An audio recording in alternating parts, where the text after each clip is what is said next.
Det er fredag formiddag. Professionelle fodboldspillere i klubber over hele Europa er i fuld gang med træningen.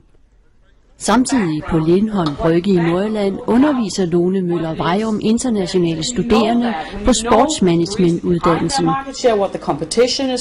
Men det her er ikke det eneste klasseværelse, undervisningen når ud i. Vi bruger et learning management system, der hedder SharePoint. Og der har vi oprettet sådan et klasseværelse, vi kalder det lidt et virtuelt klasseværelse.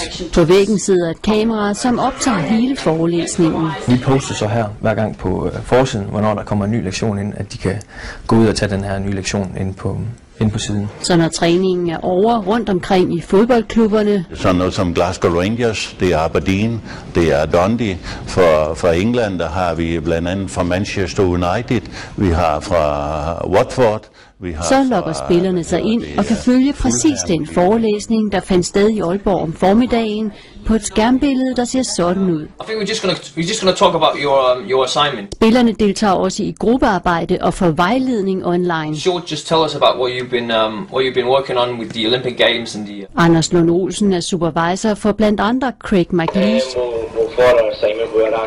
21-årig midtbanespiller i skotske Stirling Albion. Der er faktisk mange, der synes godt om det, og de får meget ud af det, selvom de er på afstand, og det bliver optaget i en live-klasse. Og det bekræfter Craig McLeish, da vi får lov at afbryde vejledningen med et par spørgsmål.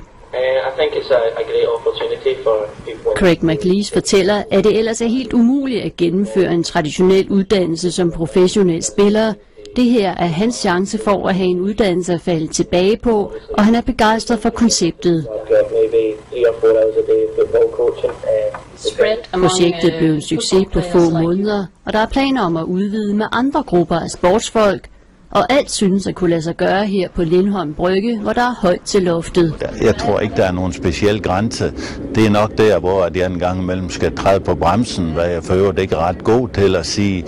Vi er nødt til at sørge for, at udviklingen i takten her, den her harmonerer med vores medarbejdere. Vi er i stand til at internt at holde konceptet op i det niveau, vi gerne vil have det, og med de kompetencer, vi gerne vil